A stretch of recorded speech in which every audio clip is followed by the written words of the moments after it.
Welcome back viewers. आज हम बात करेंगे, डॉक्टर आयशा मेरे साथ हैं। अस्सलाम वालेकुम आयशा, कैसी हैं आप? बहुत बहुत मुबारक हो आपको हज की। आप हज से आई हैं और आपने दुआएं की सबके लिए। बिल्कुल, सबके मेरी वाली दुआ जितनी बताई थी नाम लेके। बिल्कुल। चलिए, थैंक यू सो मच। और कैसा रहा हज का आपका? अल्हम्दुलिल्लाह अच्छा एक्सपीरियंस था और तकरीबन 25 डेज़ लगे।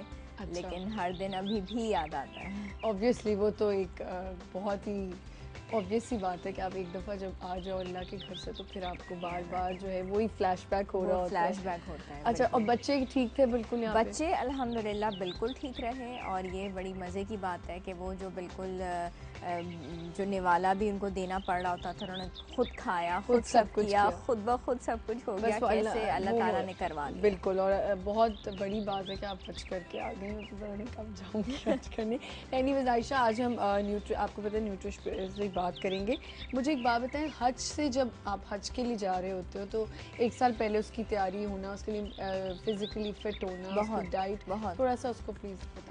अच्छा, इसमें यह है कि एक तो यह है कि अब जैसे इस साल का हज अभी अभी मुकम्मल हुआ है, अभी भी हाजी वापस आ रहे हैं, फ़्लाइट्स आ रही हैं, सब कुछ चल रहा है। लेकिन जिन लोगों ने अगले साल हज पे जाना है, नेचुरली वो इस साल से अपना माइंड बनाएंगे। सबसे इम्पोर्टेंट चीज़ तो उनकी नीयत होगी ना, वो दिल में इरादा करेंगे कि अल्लाह ताला मैं आना चाहता हूँ या आना चाहती हूँ। बहुत से लोग बेचारे नियत करेंगे। ठीक है, उसके बाद ये होगा कि उनको अपना फाइनेंशियल जो एस्पेक्ट है वो भी देखना होगा, पैसों का जमा करना, वो सब कुछ करना। ये चीज़ें तो एक साल पहले से ही शुरू हो जाएंगी, बिकॉज़ ये सडन प्रोसेस नहीं है। जो इसके पेपर्स जमा होते हैं, सारे आपके डॉक्यूमेंट्स होते हैं, वो भी 6 महीने अब बाद ही हो जाएंगे। ठीक है, ये सब चीज़ें तो हो गई।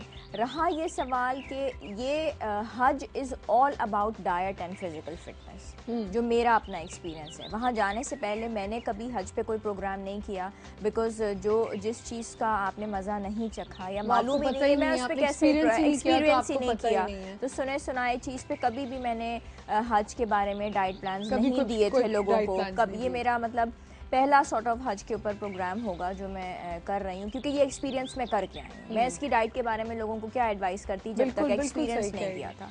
तो हज is all about physical fitness and diet. आप जितने तंदुरुस्त हैं, जितने सेहतमंद हैं, और यकीन करें, और जितने यंग हैं, आप ये काम और फरीज़ा अंजाम दे दें। ठीक है, मुझे वहाँ जाके भी एहसास हुआ कि शायद मुझे आज से भी 10 साल पहले जाना चाहिए था। ये वहाँ जाके मुझे फील हुआ कि जिस जगह पे मेरी टांगें दुखने लगी, जहाँ पे मैं वीक पड़ गई या जहाँ पे मैं बैठ जाती थी कि अब मुझसे नहीं चला जा रहा, तो वहाँ जाके ये फील होता है कि ये काम बुढ़ापे वाला नहीं है। बिल्कुल भी नहीं है। और बड़ी एज में तो बहुत मुश्किल है हज को जाके करना। हमारे यहाँ पाकिस्तान में कॉन्सेप्ट बहुत डिफरेंट है। वहाँ पे जो मैंने जो पाकिस्तानीज देखे 70+, 60+, 80+, 90s में जा रहे हैं हज करने। हमारे यहाँ ये कॉन्सेप्ट है कि जी आप पूरी लाइफ अपनी गुजार के और फिर जाएं। लेकिन जो मैंने वहाँ पे फॉरेनर्स को देखा है, इंडोनेशियंस जो हैं, इंडोनेशियंस को उनकी तो शादी नहीं हो सकती जब तक वो हज ना करें। And they are so youngsters ही आ रहे होते हैं। कितने यंग होते हैं वो। अच्छा, फिर वहाँ पे मैंने न्यूली मैरिड फॉरेनर्स में कपल्स देखे जो बिल्कुल न्यूली मैरिड है, और आप यकीन करें कितनी अच्छी चीज़ है। देखिए, अभी आपकी शादी होती है, अभी से ही आप नए बिल्कुल सही ट्रैक पे चले गए ना, आपका पाथ पे बिल्कुल सही हो गया। तो ये गाइडेंस लोगों में देना और उनको बताना। अगर हम डाइट प्लान की तरफ आए कि हज पे जाने से पहले आपको कैसी डाइट रखनी चाहिए, तो आप क्या कहेंगी, कैसी डाइट? अच्छा, हज पे जाने से पहले ही जो भी आपका माइंड बन गया, 6-8 महीने से ही आप अपनी डाइट का इस तरह से ख्याल रखें। जो लोग मोटापे का शिकार हैं, ओबेसिटी का शिकार हैं, वो तो अपने वज़न को कंट्रोल करना शुरू करें। ठीक है, उसकी वजह यह है कि आपको वॉक करनी पड़ती है ठीक ठाक।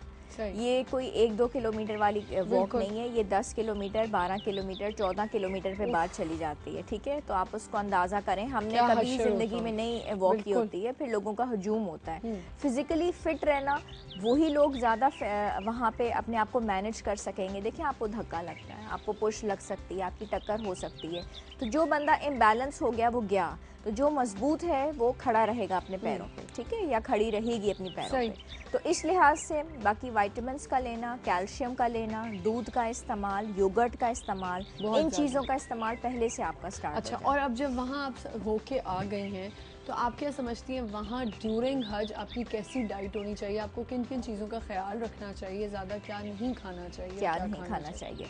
अच्छा, अनफॉर्चुनेटली ये होता है कि हम लोग तो खैर ग्रुप से गए थे, मतलब हाँ, बिनोरी ग्रुप था, बहुत अच्छा था। लेकिन हमारे यहाँ चूँकि लोगों का बहुत ज़्यादा ट्रेंड और शौक होता है कोरमे और बिरयानी की तरफ, हाँ, तो अनफॉर्चुनेटली वही चीज़ वहाँ पे मिल रही थी। ठीक है, इट ओफो! Was all sort of pie and nihari and korma and biryani ठीक है। एंड ब्रेकफास्ट में भी it used to be paratha and keema and अंडे। ठीक है, तो the diet was very very rich, जो हम अच्छा। यहाँ पे अपने नॉर्मल लाइफ में नहीं ले पाते। अच्छा, अब मुझे ये कन्फ्यूजन होती थी कि ये मैं खाऊं या ना खाऊं या रुक जाऊं। अगर मैं नहीं खाती तो आगे जो लंबी वॉक करनी वो है, आपसे अगर नहीं हो वहाँ पे सकती। मुझे कुछ नहीं मिलता खाने को, तो फिर मेरा क्या होगा? तो एनर्जी लेवल ही ख़त्म हो जाएगा। तो बिल्कुल, खाना तो बिल्कुल। आपको पड़ता है। अब उसमें यह है कि एतदाल पसंदी। मैंने लोगों को बाकायदा देखा है कि उनकी प्लेट्स उन्होंने यहाँ तक जो है वो उफ, हज पे गोश्त भी? और हाँ, हज पे भी, ये हज हशर पे है। भी ये ना शादी करें। तो चले वो तो बर्दाश्त हो जाता है, शादियों पे लोग जो तो प्लेट्स बना वो लेते हैं शादियों वाला ही खाना वहाँ पे अवेलेबल होता है और ना, फिर वो वहाँ पे भी हज पे भी लोगों को इतनी होश होती है हाँ, होती है, कि होती मतलब है। मैं प्लेट इतनी भर जहाँ लूं। खाना आता है वहाँ होश होती है। तो वो होश जो है ना, वो कायम रखना बहुत ज़रूरी है कि ये हम अपने साथ क्या जुल्म कर रहे हैं।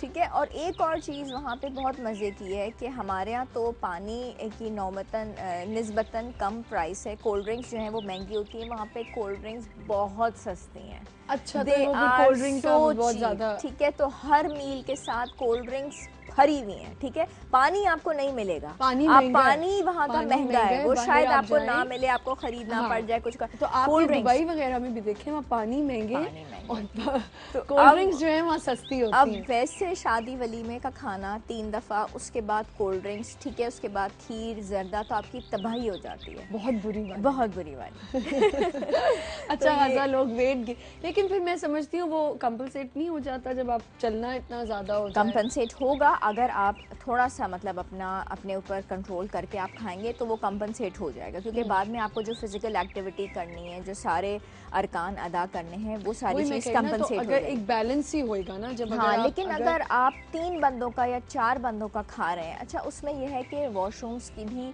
प्रॉब्लम होती है। ठीक है ना, मतलब आपकी अवेलेबिलिटी इस तरीके से जाहिर नहीं है कोई होती, आप अपने लाइन घर में में नहीं क्यों बैठे लगी हुए। होती है ठीक है, आपको बकायदा। लाइंस में भी लगना पड़ता है। और फिर दूसरा ये है कि आप गई हुई हैं या गए हुए हैं तवाफ़ करने के लिए, वहाँ से निकल के वॉशरूम का रास्ता आधे घंटे के फासले पे है। ठीक है, जाना आना, इन चीज़ों का ख्याल रखना ज़रूरी है। फिर जिस चीज़ में जितनी कैफ़ीन होगी, कैफ़ीन इज़ अ डायरेटिक, आपको यूरिन बार बार आता है, तो ज़्यादा आता है, तो कोल्ड जाहिर है ड्रिंक्स में भी होता है। जाहिर तो है। इन चीज़ों का ख्याल करना ज़रूरी है कि आपका जो अहम काम, इम्पोर्टेंट काम जिसके लिए आप गए हैं, वो अदा हो, हाँ, बजाय ये कि आप वॉशरूम्स की तरफ आपको बार बार जाना पड़े। बिल्कुल। और फिर आपको जाहिर है आप हज करने आए हुए तो फिर बार बार वॉशरूम जाएंगे तो हाँ, आपको वज़ू भी वजू भी टूट करना जाता है ना आपका तो हर वजू भी दफ़ा। करना और हर चीज़ का ख्याल आपको ये समझते हैं। ख्याल करना और आप ज़रूरी ये है। कह रही हैं कि आपको एटलीस्ट हम सब लोगों को, जो भी हम चाहे हज के लिए प्लान अभी ना कर रहे हो या उम्रे के लिए भी करें, उम्रा फिर भी आसान है थोड़ा। उम्रा इज़ वेरी इजी निस्बतन, आपका 1.5-2 हज घंटे तो में हो होता ही जाता साल है। में एक ठीक है, दफ़ा है और फिर उम्रा आप साल में कभी भी कर कभी भी कर सकती सकते हैं। हैं। ये हज के साथ भी 2 उम्रे हो जाते हैं, एक अच्छा। जाते हुए एक वापसी में, 2 उम्रा इसके साथ भी हो अच्छा। जाते हैं। लेकिन उम्रा